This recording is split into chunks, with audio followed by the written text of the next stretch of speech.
नमस्कार दोस्तों, स्वागत है आपका टेरेस गार्डन चैनल पर। तो दोस्तों आज 7 अगस्त है और शाम के 7 बजने वाले हैं।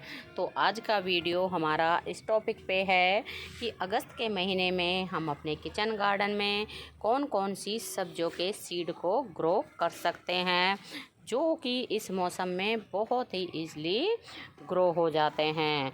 तो दोस्तों वीडियो की शुरुआत करते हैं हम हमारे गार्डन में खिले हुए इस सुंदर से हिबिस्कस के फूलों के साथ में। और ये हमने कटिंग से लगाया है लास्ट ईयर, और अब तो काफ़ी बड़ा हो गया है ये। और हमने इसको एक 12 इंच के प्लास्टिक पॉट में लगा दिया है। तो दोस्तों आज हम 10 से 12 ऐसी सब्जियों के सीड के बारे में बताएंगे जिनको कि आप अभी अगस्त के महीने में ग्रो कर सकते हैं। तो दोस्तों उनमें से पहला सीड जो है हमारा लौकी का सीड है। तो वैसे तो इसके जो है सीड फरवरी मार्च के महीने में और अप्रैल के महीने में लगाए जाते हैं, लेकिन अगर आपने मार्च और अप्रैल के महीने में इनके सीड लगाए थे और वो गर्मी के कारण नहीं चल पाए थे, तो अभी भी आप जो है लौकी के सीड को ग्रो कर सकते हैं। और दोस्तों अगला हमारा तोरी है। तो तोरी के प्लांट का भी ऐसा ही है। हमने मार्च अप्रैल में इसका जो है सीड लगाए थे काफ़ी सारे, और वो वाइन भी चल गई थी और तोरी आनी भी शुरू हो गई थी। लेकिन हमारे यहाँ गर्मियों में जो है बहुत ही ज़्यादा गर्मी पड़ी थी और ओले और बरसात के कारण हमारे तोरी की और लौकी की वाइन ख़राब हो गई थी।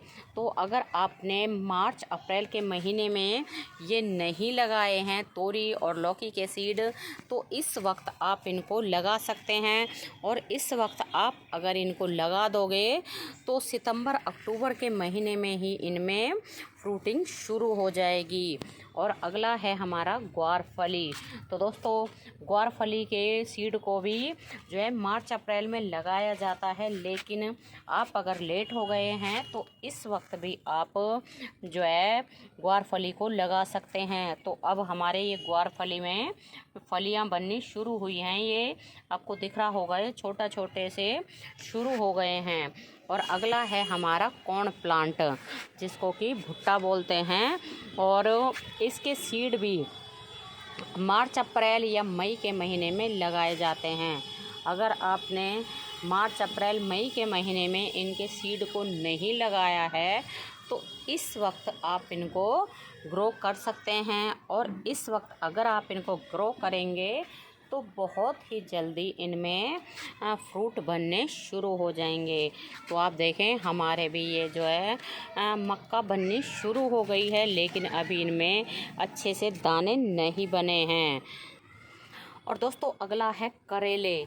तो करेले को भी वैसे तो मार्च अप्रैल में लगाया जाता है, लेकिन आपने नहीं लगाया है तो इस वक्त भी आप करेले के सीड को ग्रो कर सकते हैं। और दोस्तों करेला तो लगभग सारा साल ही सब्जी मंडी में मिलता है। गर्मी हो या सर्दी हो, ये 12 महीने ही चलता है। और इस वक्त आप इनके सीड को ईज़िली ही ग्रो कर सकते हैं। और इस वक्त तो जैसे हर जगह लगभग बारिशें आ रही हैं, तो बारिश के टाइम में इनके सीड बहुत ही जल्दी ग्रो हो जाते हैं। और अगला है टिंडे। तो टिंडे को भी आप इस वक्त जो है ग्रो कर सकते हैं। ये हमारे टिंडे लगने शुरू हो गए हैं, और वैसे भी हमने अभी 2-3 दिनों पहले ही 3-4 टिंडे को तोड़ लिया है। तो अभी तक अगर आपने टिंडे के सीड को नहीं ग्रो किया है तो अभी भी आप इनको ग्रो कर सकते हैं। बहुत ही आसानी से इनके सीड ग्रो हो जाते हैं। तो हमने ये पहले लगा दिए थे तो इनमें ये जो है टिंडे बनने शुरू हो गए हैं। और ये हमने अभी जैसे 8 से 10 दिन पहले ही लगाए थे, तो ये भी निकल आए हैं। और ऐसे ही ये एक लौकी निकल रहा है, लौकी नहीं सॉरी तोरी का प्लांट निकल रहा है, और ये लौकी का प्लांट निकल रहा है। तो ये हमने बाद में ग्रो किए हैं। तो दोस्तों इस वक्त आप जो है भिंडी को भी ग्रो कर सकते हैं, मतलब भिंडी के सीड को भी लगा सकते हैं। अगर आपने नहीं लगाई है तो क्या होता है, कई बार की गर्मियों की छुट्टियों में हम कहीं चले जाते हैं तो हम नहीं लगा पाते हैं, टाइम नहीं मिलता है। तो इस वक्त आप भिंडी को बिल्कुल ग्रो कर सकते हैं और बहुत ही इजी ग्रो हो जाती है। और आप देखें हमारी भिंडी कितने बढ़िया तरह से चल रही है और इसमें तो ये एक भिंडी रेडी भी हो गई है। और दोस्तों अगला है बीन्स। तो बीन्स बहुत ही बढ़िया जो है वेजिटेबल होती है और बहुत जल्दी ये तैयार भी हो जाती है। और एक बार जब इसमें फ्रूटिंग होनी शुरू हो जाती है तो एक दिन अगर हम इनकी फलियों को छोड़ देते हैं तो अगले दिन ये फलियां जो है पकी हुई मिलती हैं। तो आप देखें कल ही हम इनकी फलियों को तोड़ के लेके गए हैं और आज फिर ये इतनी बड़ी बड़ी कई फलियां हो गई हैं। तो कल तो बिल्कुल ही ऐसी इतनी सी नज़र आ रही थी और आज ये इतनी काफ़ी बड़ी बड़ी हो गई हैं। और दोस्तों बीज से आसानी से ही ये बीन्स के प्लांट लग जाते हैं। और ये है हमारे कुछ दिनों पहले लगाए हुए बीन्स के प्लांट। तो ये जैसे कुछ प्लांट 2 महीने पहले लगा दिए थे और कुछ हमने ये अभी जैसे 15 से 20 दिन पहले लगाए थे। लगाए क्या थे कि इनमें एक बीन्स जिस तरह से ये पक गई हैं लगी ही, हमने इनको नहीं तोड़ा था तो ऐसे ही पक गई थी। और फिर उनके ही बीज इस तरह से हमने जो है मसल के डाल दिए थे और वहीं ये प्लांट निकल आए। अब देखें कितने सारे प्लांट निकल आए हैं और ये इस वक्त भी बिल्कुल ईज़िली ही ग्रो हो जाएगी। और एक बार जब इसमें फ्रूटिंग होने लग जाती है तो काफ़ी सारी फलियाँ आती हैं।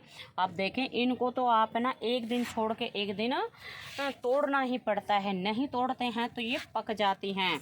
तो अब तो हमारी ये बीन्स जो है बहुत ही बढ़िया तरह से चल रही है। कल भी और परसों भी हम इसमें से फलियों को तोड़ के लेके गए हैं। और इनकी हल्की सी है ना वाइन चलती है, ज़्यादा बड़ी तो नहीं चलती है। और इनको आप जो है मार्च अप्रैल से लेके और अगस्त के महीने तक, अगस्त सितंबर तक इनको आप ग्रो कर सकते हैं। बहुत ही आसानी से ग्रो होने वाली सब्जी होती है। और दोस्तों इस वक्त आप हरी मिर्ची को भी सीड से ग्रो कर सकते हैं, लेकिन जब आप इनके सीड को ग्रो करें तो बारिश के पानी से उनको बचा के रखें। बारिश का पानी जो है सीड में नहीं डलना चाहिए, क्योंकि बारिश का पानी जब ज़्यादा डल जाता है तो इनके बीज भी बह जाते हैं और ज़्यादा पानी के कारण बीज जो है हमारे ख़राब भी हो जाते हैं। तो इसलिए इनको शेड में रख कर ही ग्रो करें इनके सीड को। और ये तो है ना हमारे प्लांट जो है दिसंबर से ही लगे हुए हैं हरी मिर्ची के प्लांट, और तभी से ही इनमें हरी मिर्ची भी आ रही हैं। तो सर्दियों में तो काफ़ी ज़्यादा आई थी, लेकिन अब गर्मियाँ बहुत ही ज़्यादा हैं तो अब इनकी संख्या मतलब हरी मिर्ची थोड़ी कम आ रही हैं, लेकिन अब भी आ रही हैं। और दोस्तों इस वक्त आप जो है शिमला मिर्ची को भी ग्रो कर सकते हैं। तो हमारे यहाँ शिमला मिर्ची के ही प्लांट लगे हुए थे, लेकिन वो ज़्यादा बारिश के कारण ख़राब हो गए हैं। और इस वक्त एक ये प्लांट बचा है और भी 3-4 प्लांट हैं जो दूसरी तरफ रखे हुए हैं। तो इस वक्त आप शिमला मिर्ची के भी सीड को ग्रो कर सकते हैं। और दोस्तों ऐसा ही है ये हमारा परमानेंट प्लांट बैंगन का प्लांट। तो बैंगन के प्लांट को भी आप इस वक्त बहुत ही ईज़िली सीड से ग्रो कर सकते हैं। और दोस्तों बैंगन के पौधे को अगर एक बार लगा लेते हैं तो ये कई सालों तक हमारे गार्डन में बना ही रहता है, जब तक कि हम इसको निकाल के नहीं फेंक देते हैं। और इसमें वैसे कई तरह के जो है बीमारियां भी लग जाती हैं, लेकिन हमें टाइम टाइम पर नीम ऑयल का या पेस्टिसाइड का छिड़काव करते रहना है।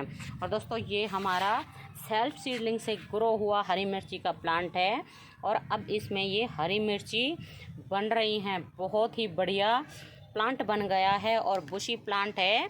ये दूसरे प्लांटर में निकल गया था तो हमने वहाँ से लाके और यहाँ ग्रो कर दिया है। और आपको दिखा दें ये भी हमने सीड से अभी कुछ दिनों पहले ही ग्रो किए हैं। तो दोस्तों, जिन पौधों के सीड्स को आपने जो है फरवरी, मार्च और अप्रैल के महीने में अपने किचन गार्डन में नहीं ग्रो किया था, तो अभी आप उन पौधों के सीड को अपने किचन गार्डन में ग्रो कर सकते हैं और बिल्कुल ऑर्गेनिक और फ्रेश सब्जी का आनंद ले सकते हैं। और दोस्तों, मुझे आपके साथ एक बात और शेयर करनी है कि मेरे जो भी सब्सक्राइबर हैं या व्यूवर्स हैं, कईयों ने मुझसे कहा है कि मैं अपने चैनल का नाम जो है चेंज कर लूं, और कई जो हमारे रिलेटिव्स हैं, रिश्तेदार हैं, उन्होंने भी चैनल चेंज करने के बारे में कहा है कि चैनल का नाम जो है चेंज कर लें। तो दोस्तों, इस बारे में आप भी मुझे अपनी राय ज़रूर देना कमेंट करके कि मुझे अपने चैनल का नाम बदलना चाहिए या यही रहने देना चाहिए। और दोस्तों, इस चैनल का नाम जो पीएल टेरेस गार्डन है, ये हम जो है बच्चों ने रखा था और बाद में हमें बताया था कि आपके चैनल का नाम हमने पीएल टेरेस गार्डन रख दिया है, और तभी से उसी नाम से ही ये हमारी जो है चैनल बन रखा है। लेकिन अब जैसे कि कईयों ने कहा है, तो उसके बाद से हम आपसे ये पूछना चाहते हैं कि भाई हम इस चैनल का नाम बदल लें या फिर यही रहने दें। तो दोस्तों, इस बारे में आप हमें कमेंट करके ज़रूर अपनी राय देना। तो अभी के लिए बस इतना ही, फिर मिलते हैं। नमस्ते जी, धन्यवाद।